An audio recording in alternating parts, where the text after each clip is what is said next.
সংখ্যা 369, প্রশ্ন সংখ্যা 30। ইন্দোনেশিয়া কাদের উপনিবেশ ছিল? তাদের কাছ থেকে জাপান কবে ইন্দোনেশিয়া দখল করে নেয়?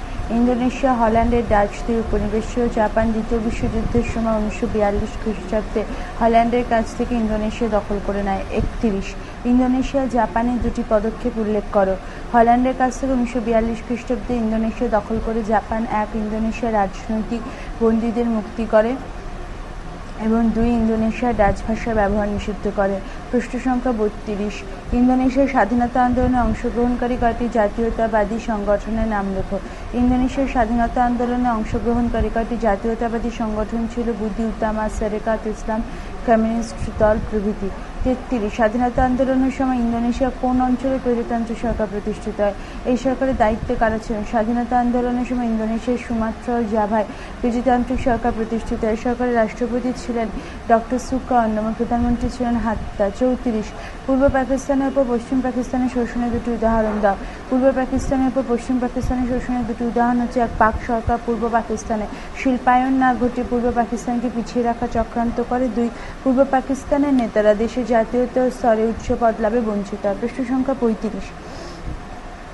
পাকিস্তানি শাসনকালে পূর্ববঙ্গে কয়েকজন নেতার নাম লেখো। পাকিস্তানি শাসনকালে পূর্ববঙ্গে উল্লেখযোগ্য কয়েকজন নেতা ছিলেন: খাজা নজিমুদ্দিন, মোহাম্মদ আলী বগুড়া, হোসেন সৈয়দ সুরাবুদ্দিন, শেখ মুজিবুর রহমান প্রমুখ। 36। বাংলা ভাষা রক্ষার দাবিতে পূর্ববঙ্গে কবে চূড়ান্ত আন্দোলন হয়? এই আন্দোলনে কারা নিহত হন? বাংলা ভাষা রক্ষার দাবিতে পূর্ববঙ্গে 1952 খ্রিস্টাব্দের 21শে ফেব্রুয়ারি চূড়ান্ত আন্দোলন হয়। এই আন্দোলনে পাক পুলিশের গুলিতে মোহাম্মদ সালাউদ্দিন, আব্দুল জব্বার, আব্দুল বরকত ও রফিক উদ্দিন আহমেদ নিহত হন। 37। লাহোর প্রস্তাব কি?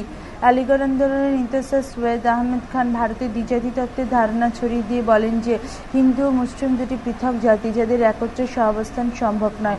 1940 খ্রিস্টাব্দে মুসলিম লীগ লাহোর অধিবেশনে মুসলিমদের জন্য পৃথক পাকিস্তানের দাবি জানায়, যা লাহোর প্রস্তাব নামে পরিচিত। 38। আগরতলা ষড়যন্ত্র মামলা কি? পাক সরকার 1968 খ্রিস্টাব্দে পূর্ববঙ্গের নেতা শেখ মুজিবুর রহমান সহ 35 জন নেতার বিরুদ্ধে একটি রাষ্ট্রদ্রোহিতা মামলা দায়ের করে। এই মামলায় অভিযোগ করা হয় যে ভারতের সঙ্গে মিলে অভিযুক্ত নেতারা আগরতলায় পাকিস্তানের অখণ্ডতার বিরুদ্ধে ষড়যন্ত্র করেছে। এটি আগরতলা ষড়যন্ত্র মামলা নামে পরিচিত। 39। পূর্ব পাকিস্তানে কারা রাজ্যকার নামে পরিচিত ছিল? পশ্চিম পাকিস্তানের বিরুদ্ধে পূর্ববঙ্গের স্বাধীনতা যুদ্ধ শুরু হলে পূর্ববঙ্গে আল বদর, আল শামস প্রভৃতি মৌলবাদী সংগঠন সহ বেশ কিছু মানুষ স্বাধীনতা আন্দোলনের বিরোধিতা করে পশ্চিম পাকিস্তানকে সমর্থন করেন। বাংলাদেশের স্বাধীনতা বিরোধী এবং পশ্চিম পাকিস্তানপন্থী এই সমস্ত মানুষ রাজাকার নামে পরিচিত। 40। ভারতে আশ্রয় গ্রহণকারী অস্থায়ী বাংলাদেশ সরকার কবে প্রতিষ্ঠিত হয়? সরকারের দায়িত্বে কারা ছিলেন? ভারতে আশ্রয় গ্রহণকারী অস্থায়ী বাংলাদেশ সরকার 1971-এর 10ই এপ্রিল প্রতিষ্ঠিত হয়। এই সরকার রাষ্ট্রপতি ছিলেন সৈয়দ নজরুল ইসলাম এবং প্রধানমন্ত্রী ছিলেন তাজউদ্দিন আহমেদ। 41। 1971 খ্রিস্টাব্দে বাংলাদেশের মুক্তিযুদ্ধে অংশগ্রহণকারী পাক ও ভারতীয় বাহিনীর সেনাপ্রধান কারা ছিলেন? কে কবে কার কাছে আত্মসমর্পণ করেন? 1971 খ্রিস্টাব্দে বাংলাদেশের মুক্তিযুদ্ধে অংশগ্রহণকারী পাক বাহিনীর সেনাপ্রধান ছিলেন A.A.K. নিয়াজি এবং ভারতের সেনাপ্রধান ছিলেন জেনারেল জগজিৎ সিং অরোরা।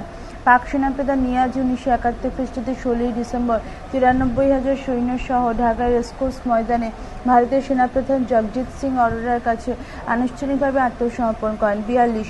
ভারতীয় গণপরিষদের সভাপতি কে ছিলেন? ভারতের সংবিধান কবে গৃহীত ও কবে প্রবর্তিত হয়? ভারতীয় গণপরিষদের সভাপতি ছিলেন ডক্টর রাজেন্দ্র প্রসাদ। ভারতের সংবিধান 1949 খ্রিস্টাব্দে 26শে নভেম্বর গৃহীত হয় এবং 1950 খ্রিস্টাব্দে 26শে জানুয়ারি প্রবর্তিত হয়। 43। ভারতীয় সংবিধানে উল্লিখিত তিনটি গুরুত্বপূর্ণ গণতান্ত্রিক আদর্শ কি? ভারতীয় সংবিধানে উল্লিখিত তিনটি গুরুত্বপূর্ণ গণতান্ত্রিক আদর্শ হচ্ছে সুবিচার, স্বাধীনতা ও সাম্য। 44। ভারতের নিয়মতান্ত্রিক ও প্রকৃত শাসক কারা?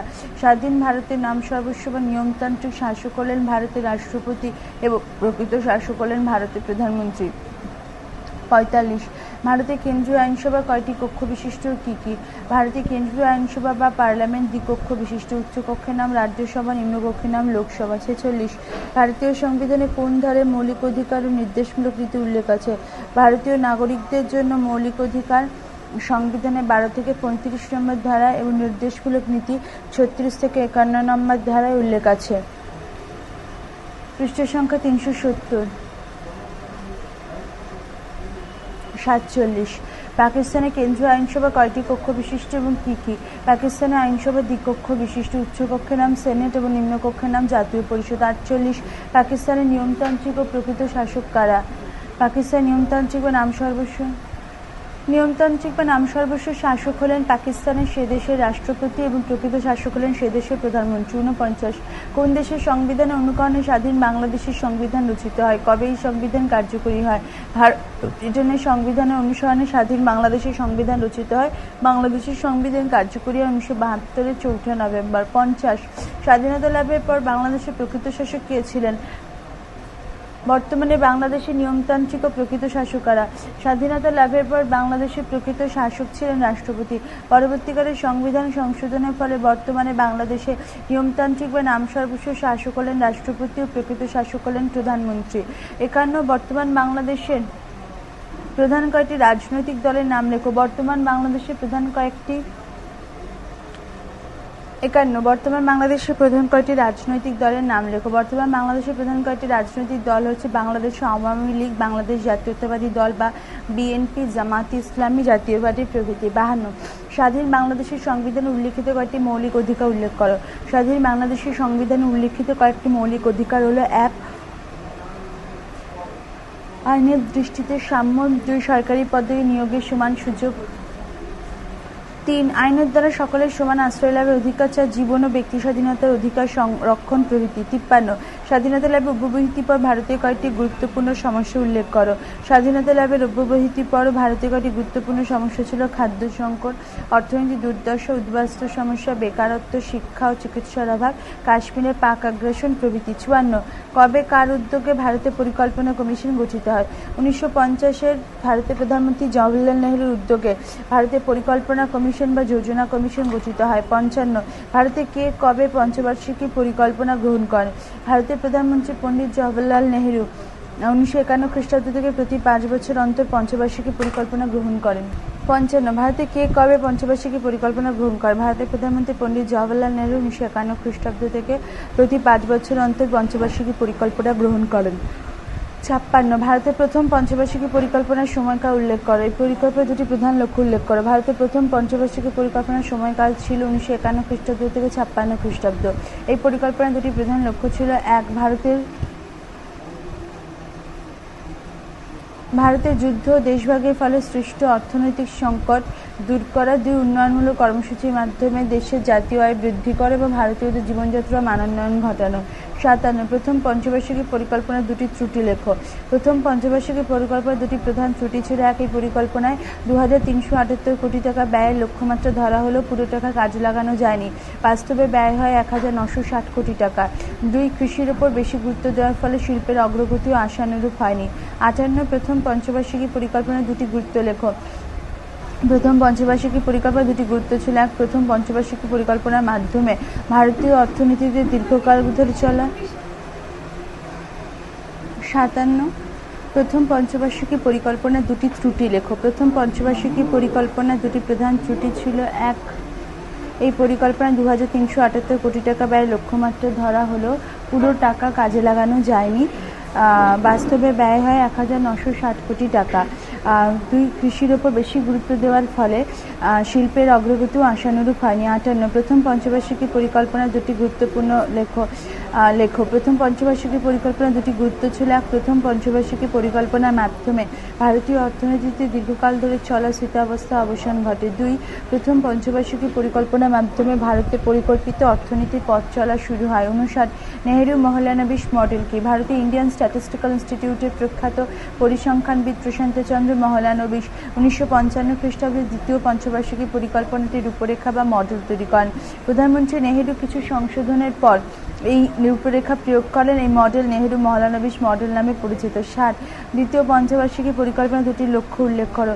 দ্বিতীয় পঞ্চবার্ষিকী পরিকল্পনার দুটি প্রধান লক্ষ্য ছিল: 1 জনসাধারণের জীবনযাত্রার মানোন্নয়নের উদ্দেশ্যে জাতীয় আয় 25% বৃদ্ধি করা, 2 ভারী যন্ত্রপাতি নির্মাণ শিল্পের উপর গুরুত্ব দিয়ে শিল্পায়নের গতি বৃদ্ধি করা। 61 দ্বিতীয় পঞ্চবার্ষিকী পরিকল্পনার দুটি ত্রুটি লেখো।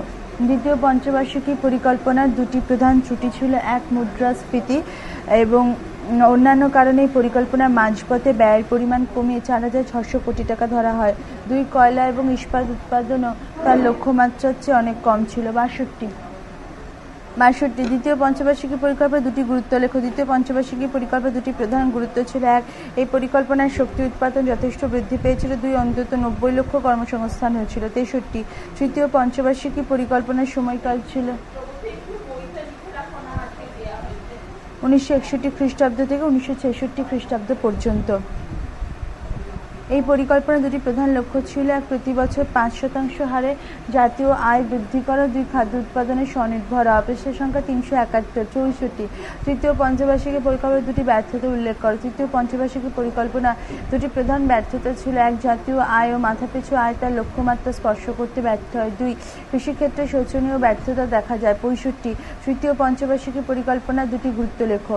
তৃতীয় পঞ্চবার্ষিকী পরিকল্পনা দুটি প্রধান গুরুত্ব ছিল: 1, এই পরিকল্পনার দ্বারা ঔপনিবেশিক আমলের স্থবিরতা কেটে গিয়ে অর্থনীতিতে গতি সঞ্চারিত হয়। 2, জাতীয় আয় 62.1% বৃদ্ধি পায়। 66 চতুর্থ থেকে অষ্টম পর্যন্ত পঞ্চবার্ষিকী পরিকল্পনাগুলোর সময়কাল উল্লেখ করো। চতুর্থ পঞ্চবার্ষিকী পরিকল্পনার সময়সীমা ছিল 1969 থেকে 74। পঞ্চম পঞ্চবার্ষিকী পরিকল্পনার সময়সীমা ছিল 1974 থেকে 78। ষষ্ঠ পঞ্চবার্ষিকী পরিকল্পনার সময়সীমা ছিল 1980 থেকে 85।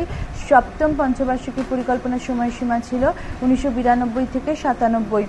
67 ভারী শিল্প কাকে বলে? যে শিল্পের মাধ্যমে ওজনে ভারী বা বিপুল পরিমাণ মূলধন বিনিয়োগ করে পণ্য উৎপাদিত হয় তাকে ভারী শিল্প বলে। বৃহৎ নির্মাণ শিল্প, রাসায়নিক শিল্প, লৌহ ইস্পাত শিল্প, ক্রেন বা বুলডোজারের মতো বড় আকারে যন্ত্রপাতি নির্মাণ শিল্প প্রভৃতিকে বৃহৎ শিল্পের অন্তর্ভুক্ত করা হয়।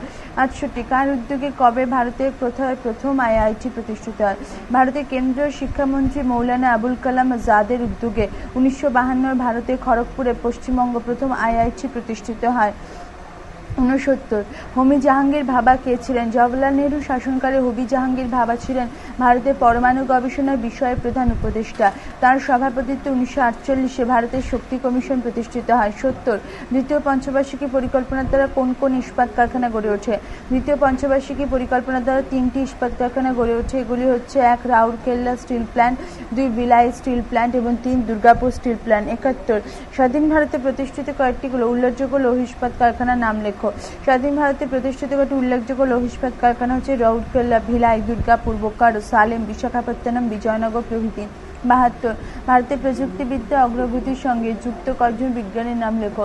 ভারতের প্রযুক্তিবিদ্যার অগ্রগতির সঙ্গে যুক্ত কয়েকজন বিজ্ঞানী ছিলেন: প্রশান্ত চন্দ্র মহলানবিশ, হোমি জাহাঙ্গীর ভাবা, ডক্টর বিক্রম সারাভাই এবং শান্তিস্বরূপ ভাটনগর প্রমুখ। 73 ভারতের বিজ্ঞান ও প্রযুক্তিবিদ্যা অগ্রগতির ক্ষেত্রে প্রধান দুটি প্রতিবন্ধকতা উল্লেখ করো। ভারতের বিজ্ঞান ও প্রযুক্তিবিদ্যা অগ্রগতির ক্ষেত্রে প্রধান দুটি প্রতিবন্ধকতা হলো: 1, দেশে ব্যাপক হারে জনসংখ্যা বৃদ্ধির ফলে বিজ্ঞানের অগ্রগতির পরিবর্তে বর্ধিত জনসংখ্যার অন্ন, বস্ত্র, বাসস্থানের সুব্যবস্থা করতেই সরকারকে বেশি নজর দিতে হয়। 2, অর্থনৈতিক সংকটের ফলে সরকার বিজ্ঞান ও প্রযুক্তির উন্নয়নে পর্যাপ্ত অর্থ ব্যয় করতে পারছে না। 74 সমাজতান্ত্রিক আদর্শের সমর্থক ছিলেন কংগ্রেসের এমন দুজন নেতার নাম লেখো। নেহেরু কবে কোন সম্মেলনে ভারতের সমাজতান্ত্রিক ধাঁচের সমাজ ব্যবস্থা প্রতিষ্ঠার নীতি তুলে ধরেন? কংগ্রেসের সুভাষচন্দ্র বসু এবং জওহরলাল নেহেরু সমাজতান্ত্রিক আদর্শের সমর্থক ছিলেন। নেহেরু 1955 খ্রিস্টাব্দে অনুষ্ঠিত কংগ্রেসের আবাদী অধিবেশনে ভারতের সমাজতান্ত্রিক ধাঁচের সমাজ ব্যবস্থা প্রতিষ্ঠার নীতি তুলে ধরেন। 75 ভারতের সমাজতান্ত্রিক আদর্শ প্রবর্তনের উদ্দেশ্য প্রবর্তিত হয় এমন দুটি উদ্যোগের নাম লেখো। ভারতের সমাজতান্ত্রিক আদর্শ প্রবর্তনের উদ্দেশ্যে প্রবর্তিত হয় এমন দুটি উদ্যোগ ছিল: 1, জমিদারি প্রথার অবসান, 2, ব্যক্তিগত জমির মালিকানার ঊর্ধ্বসীমা নির্ধারণ। 76 কোন ঘটনার পরিপ্রেক্ষিতে কারা কবে ভারতকে দেউলিয়া রাষ্ট্র বলে ঘোষণা করে? 1990 খ্রিস্টাব্দে ইরাক কুয়েত যুদ্ধ সহ বেশ কয়েকটি আন্তর্জাতিক ঘটনার পরিপ্রেক্ষিতে ভারতের অর্থনীতি খুবই ক্ষতিগ্রস্ত হয়। এই অবস্থায় আন্তর্জাতিক অর্থভান্ডার 1991 খ্রিস্টাব্দে ভারতকে দেউলিয়া রাষ্ট্র বলে ঘোষণা করে। 77 মনমোহন সিং এর উদারীকরণের কর্মসূচির দুটি পদক্ষেপ উল্লেখ করো। মনমোহন সিং এর উদারীকরণ কর্মসূচির দুটি উল্লেখযোগ্য পদক্ষেপ ছিল: 1, শুল্ক এবং সুদের হার হ্রাস করা, 2, বিভিন্ন একচেটিয়া অর্থনৈতিক কাজকর্মের অবসান ঘটানো হয়। 78 অর্থনৈতিক উদারীকরণ কি? ভারতের অর্থনৈতিক সংকটের পরিপ্রেক্ষিতে আন্তর্জাতিক অর্থ ভান্ডার 1991 খ্রিস্টাব্দে ভারতকে দেউলিয়া রাষ্ট্র বলে ঘোষণা করে। এই পরিস্থিতিতে ভারতকে তৎকালীন অর্থমন্ত্রী ও পরবর্তীকালে প্রধানমন্ত্রী ডক্টর মনমোহন সিংহ অর্থনৈতিক ক্ষেত্রে আমূল সংস্কার কর্মসূচি গ্রহণ করেন। এই কর্মসূচি সাধারণভাবে অর্থনৈতিক উদারীকরণ নামে পরিচিত। পৃষ্ঠা সংখ্যা 372। 79। অর্থনৈতিক